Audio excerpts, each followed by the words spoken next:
김준희 지부장님하고 탁동삼 팀장님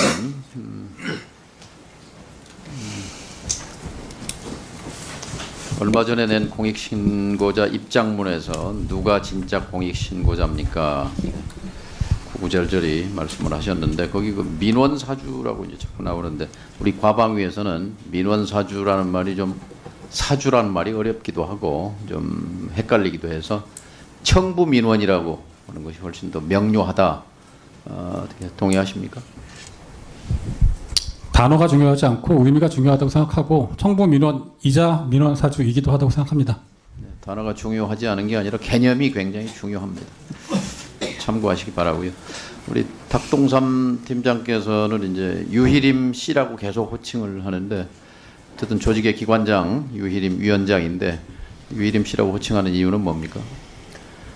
아시다시피 7월 23일에 직원들이 퇴근한 이후에 저녁 6시 50분에 문을 걸어 잠그고 신임위원 3명과 전임위원 2명이 불법적으로 호선을 해서 밀실에서 위원장으로 호선이 됐습니다. 그래서 저는 유희림 씨를 위원장으로 인정하지 않고 유희림 위원이라고 부르지 않는 이유도 저희 작년에 이해충돌 사안으로 비슷한 위원이 물론 사안이 굉장히 사안에 대해서 논란이 있습니다만 위원이 해촉된 바가 있습니다. 동일한 사안을 적용을 하면 유희림 씨 역시 위원으로도 진작에 해촉이 되어야 됐을 인물이라고 생각하기 때문에 저는 위원장 자격은 물론 위원 자격도 인정할 수 없어서 유희림 씨라고 부르고 있습니다.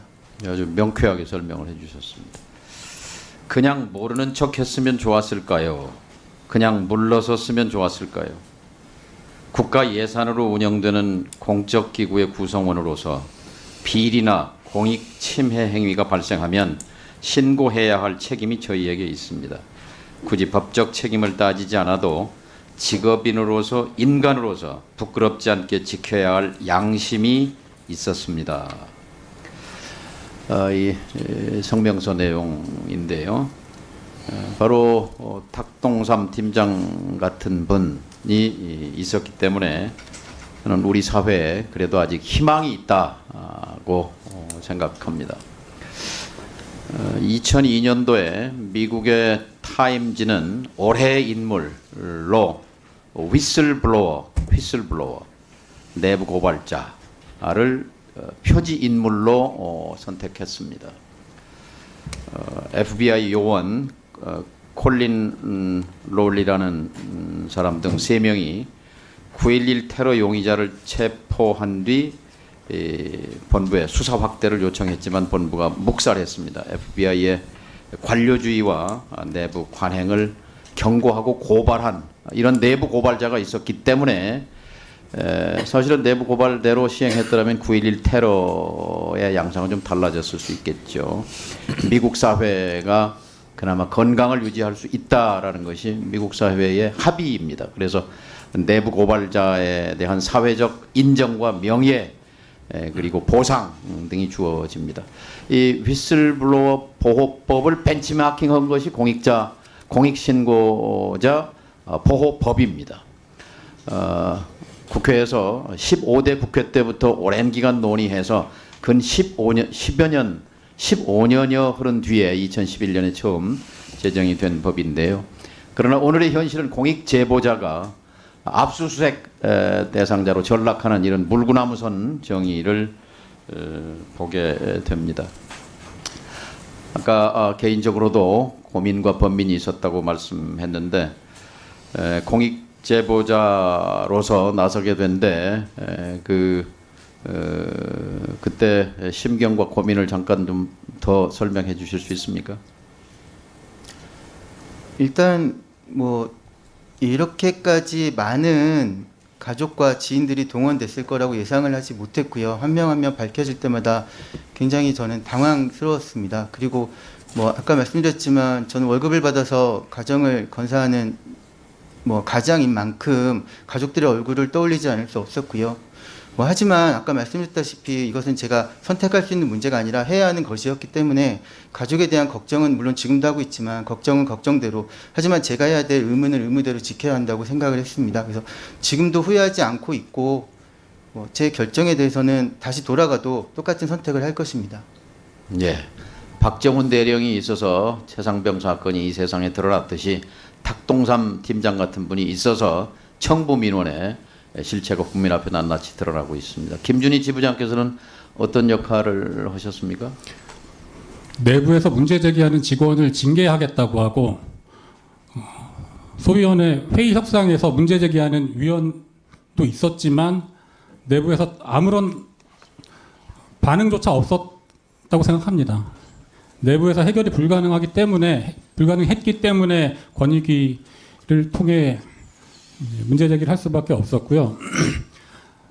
저희는 그 최초 익명의 신고자 3인 중에 한 명이기도 하고 올해 1월에 방심위 직원 149명 공익신고자 149명 중에 한 명이기도 합니다. 이렇게 많은 직원들이 공익신고에 동참을 했던 이유는 이해충돌 방지법 위반이 너무나 명백했기 때문이고 무이림 체제 방심위에서 벌어지는 문제들을 바로 잡아야 한다라는 사명감과 자존심, 자부심 그런 것들이 있었기 때문이라고 생각합니다. 예.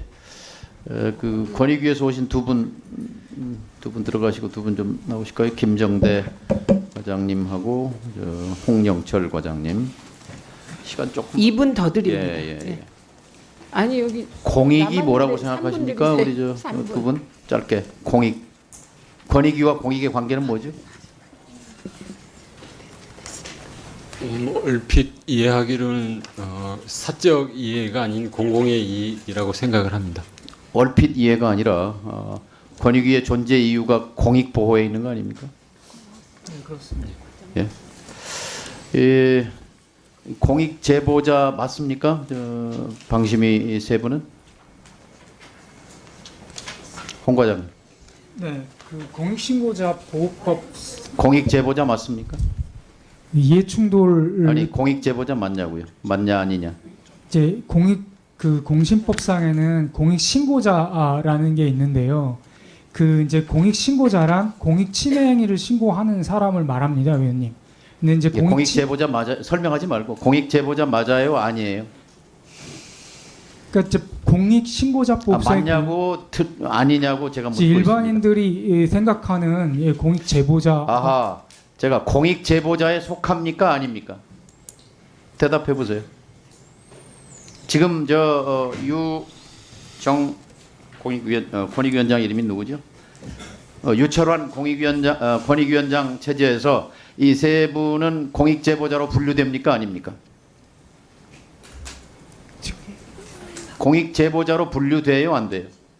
지금 현재 저희는 유철환 이제 체제에서 공익신고자 보호법상에 그 보호 규정을 준용해서 준용하고 있습니다. 이해충돌 방지법이 공익 그거에 제보자예요 따라서 아니에요? 보호하려고 하고 있습니다. 공익신고자에 준해서 보호하려고 하고 있습니다. 김 과장, 그- 공익 제보자예요 아니에요?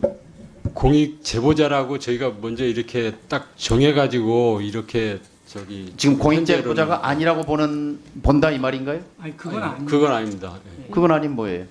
그러니까 공익신고자 보호법에 정해진 이제 요건을 충족했는지 여부는 저희가 지금 여기서 바로 답을 그러니까 법에 공익신고자 보호법에 정해진 요건을 갖춰야 공익 제보자로 보지 않았기 때문에 경찰에 넘긴 거예요?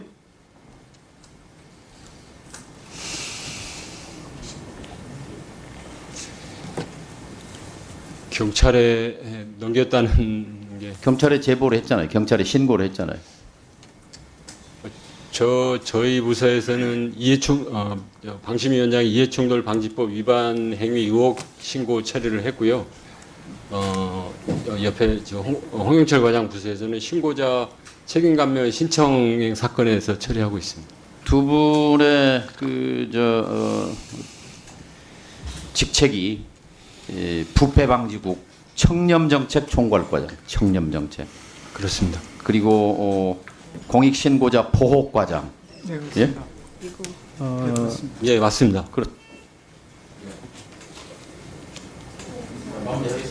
예, 1분 더 드리세요. 그 이름을 저는 배반한 거라고 생각합니다. 공익 제보자냐라고 묻는 의원 질문에 대해서 대답을 못합니다. 그런데 아까 성명서 읽어 드렸지만 그런 인간적 고민 그리고 양심의 소리 번민 끝에 이런 공익 제보자가 있었기 때문에 또 그런 분들이 지금까지 있어 왔기 때문에 우리 사회에 소금 역할을 해서 썩지 않고 그래도 앞으로 우리 사회가 나아간다고 생각하는데 그걸 담당하는 권익위가 공익 제보자, 공익 신고자냐는 말에 대해서 질문에 대해서 대답을 못하는 이 현 주소가 저는 권익위의 존재 이유를 지금 두 분은 부정하고 있다. 저는 그렇게 생각합니다. 들어가십시오. 이상입니다.